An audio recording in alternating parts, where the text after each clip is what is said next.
All right, so biker helps out after arriving at scene of car crash. So this is going to be a longer video. I hope you guys understand that. So if you don't know what to do, we do have rescue packs. We have everything in there. You see the rescue card. It's going to help you blood loss, and then also the rescue booklet. But let's go ahead and jump into this one. I'm going to watch it all the way through so I can kind of pick up some information. A dust up, that means it just happened. You see the dust? It just happened. God, please be alive. Please be alive.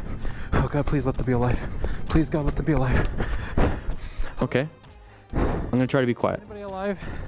Do you have a knife? Knife? Ma'am? I got like a zit right here. Holy there's blood everywhere. Babe, do you have a knife? I can take it now. I don't have Call it. the cops. Call the cops. Very good. Do you have a knife? So watch out for traffic. A knife? Anything sharp? Now he's got a free knife. You don't need to... Ma'am, are you okay? Okay.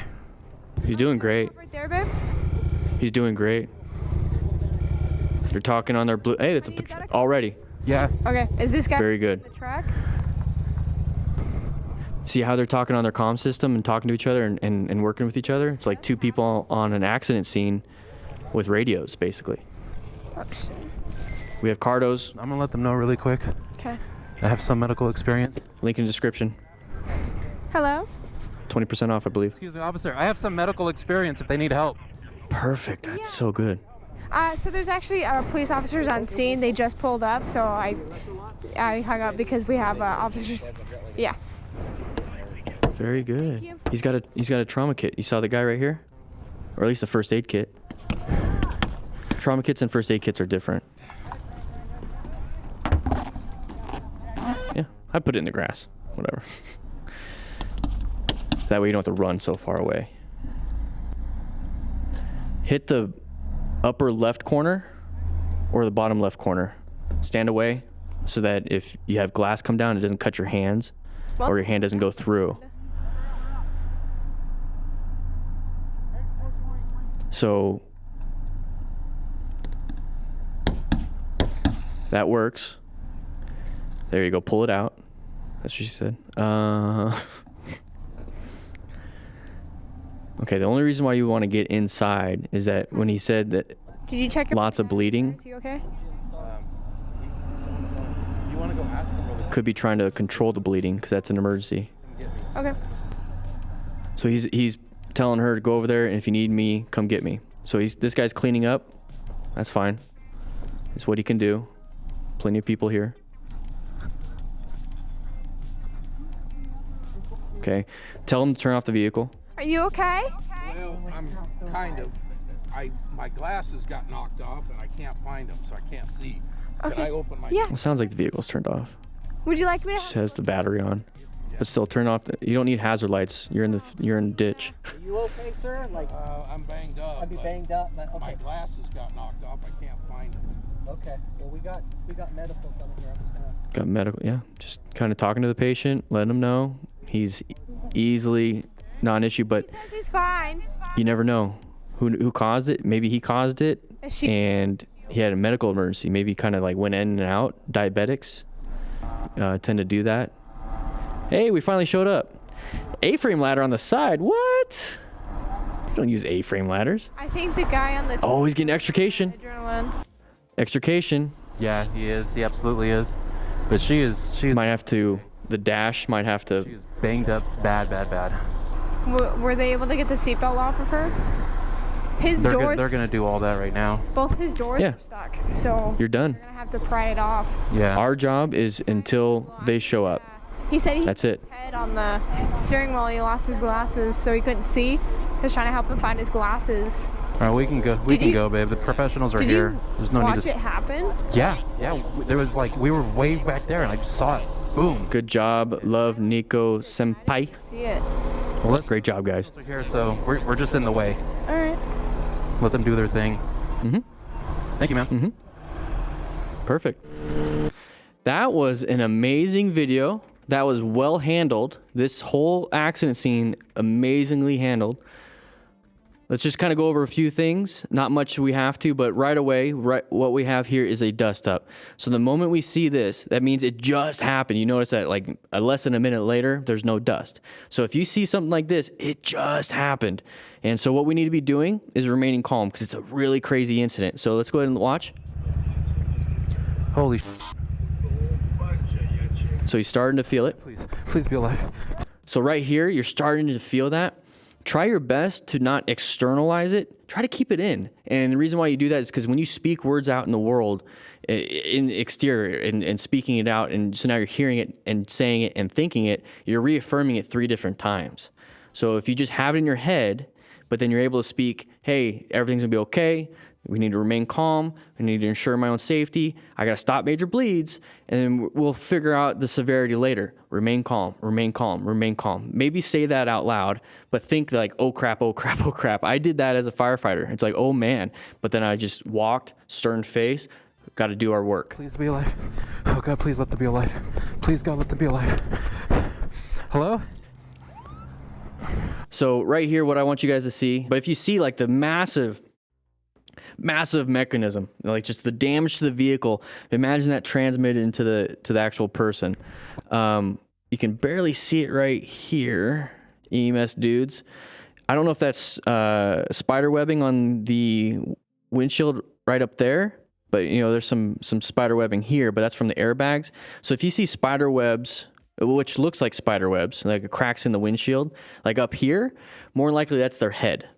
So when he's like saying, hey, there's a lot of blood, typically that's gonna be scalpel injuries and they're just like bleeding everywhere. And it's pretty scary, but you have a lot of capillaries up here. You still have that mechanism. So you could have a depressed skull fracture, a bunch of different things. So when we talk about severity, you know, quickly assess severity, you know, flip the card over, disorientation, head injuries, disorientation, nausea, vomiting, they start to like be a little awkward and like basically drunk. So if you see like a spider web in the windshield kind of up, and not here because that's the airbags breaking it, but up there, that's the head breaking it. And then you typically see that with people not wearing seatbelts or improperly, they put them on wrong. Or it's a very high impact, which this looks like. So maybe had a seatbelt is just very high impact. Babe, do you have a knife? Big vehicle. I didn't take it. No, I don't have Call it. the cops. Call the cops. Call. Do you have a knife? A knife? Anything sharp? So I kind of want to point out something here. Look at the tire marks. Look at the front end damage. And then on the truck, it's the front end damage. But then you see this here. So my assumption is that this white vehicle, I could be completely wrong. This white vehicle ran here. Ran here, and the truck was going this way, and they hit.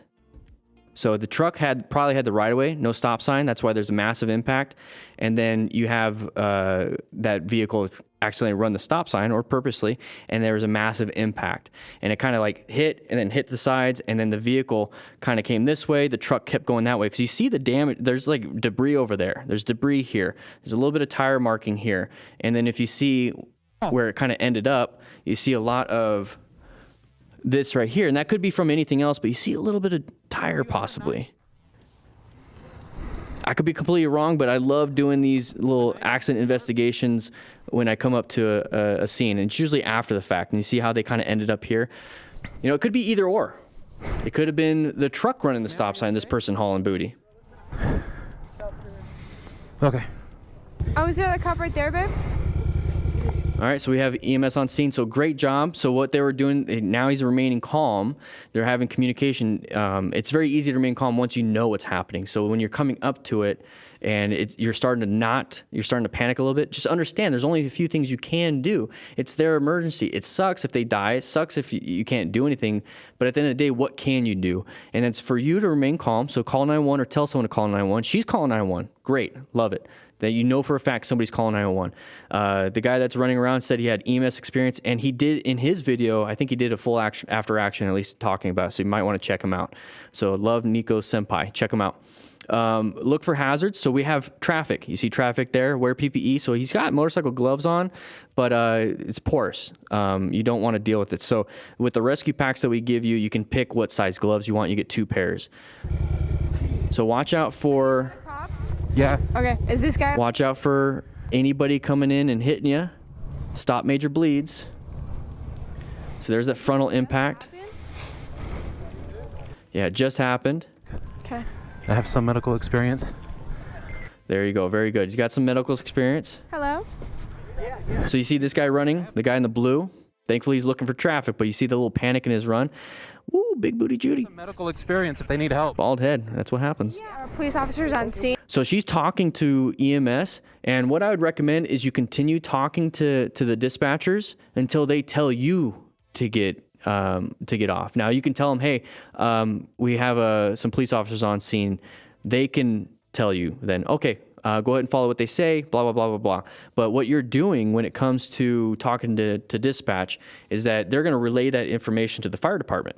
So the fire department or the EMS department, whoever, ambulance service, wherever you're at, what's happening is that first they're going to go ahead and dispatch people, and they're going to go ahead and send them out to the location. That's one of the first questions they ask is, where are you at? What happened? Cool. We're going to send people out. And then they're going to talk to you again and be like, okay, what do you see? What's happening? How can we assist you? Usually computer-aided dispatch and Enhanced 911 kind of does that, where they're going to walk you through what you can do.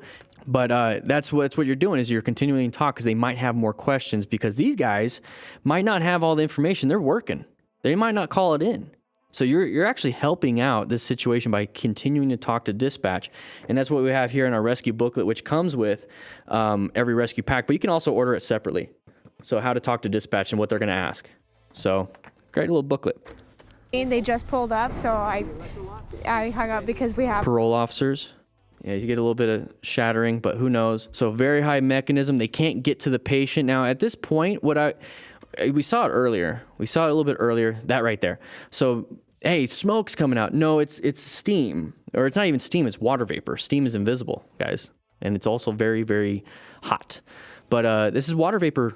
It's just, water or whatever is hitting the hot engine block, and it's just kind of evaporating. And how you can tell is if it kind of dissipates. It just dissipates around here. And if it was smoke, it would just be continuing until it goes into the sky because there's particulates in it. So here, it's just steam. It's just steam. So don't panic like, oh my gosh, the car's on fire until you actually see smoke and fire.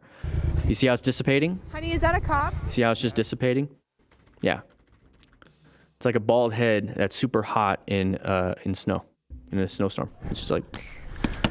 So they're gonna try to break the glass. And you'd only want to do that. This is like, removing a helmet off a motorcycle crash victim. You don't do it unless they're not breathing and if it's a full face helmet and all these other things. So I guess I should explain it because some of you guys are new. You don't take a helmet off a motorcycle rider that has crashed. Okay, you just don't. The only times you do, there's only 2 things.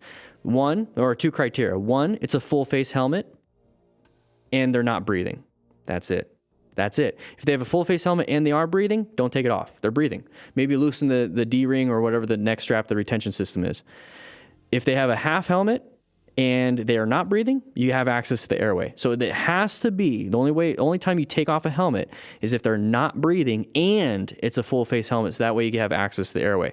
So in a situation like this, I'm leaving the patient in there. I'm leaving them in there. I'm waiting for EMS to show up, firefighters to show up, because they will do whatever their protocols are so that they don't cause any more spinal injuries, which is on the back of here, spinal cord injuries. And I would leave them in there unless it's an obvious life threat that they stay in there. So if they're bleeding like crazy, bleeding out, I'm getting them out of there so I can actually work on them. If the car's on fire, I'm not leaving them in there. I'm going to pull them out. It's an emergency and urgent move. But car's not on fire.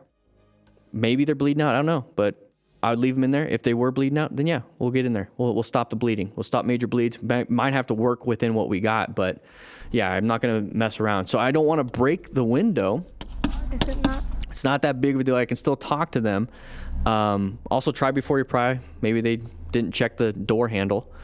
But if you are going to break a window, go ahead and break it on the corners. Break the window. Okay, bottom left corner, yeah, you might do it, but then glass can fall on your hands. Upper left corner, great.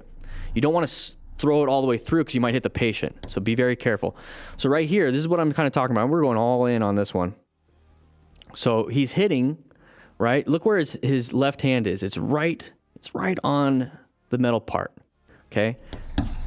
So what usually happens with cops, because they want to be firefighters, is that when they do this, their hand goes through. And then once it goes through and you pull it out, you're just ripping up your flesh. It's okay, you did a great job. And so then they opened up the door. So the door is probably locked, and so he had to reach in and open it up. A hole punch would work, or not a hole punch, a window punch would work great in this situation. And don't worry about breaking the window. The car's totaled. The window's not going to mean much. Okay. The claims adjuster's like, well, it would have been fine. You know, we could have taken it to the shop, but that passenger side window, no. And this is good. She's checking on the other patient, because you do have 2 patients. This one is not too bad though. So you just want to make sure, have somebody stay with them, because they could be having a medical emergency. If this person had medical problems like a bad heart, you know, bad lungs, you know, just whatever, that anxiety, high blood pressure, high heart rate could cause an ischemic attack. You know, could have AFib or something. So he's going to have some form of blood clot or some kind of issue with the heart. And so you want to stay there, because a very tough and stressful situation can be bad for somebody with medical history, especially if they're elderly. Fine. So very good. This was all really well done. Love Nico Senpai. He did an amazing job. See, watch it happen. I'm glad you guys rescued somebody. These are smart riders, everybody. Absolute smart riders.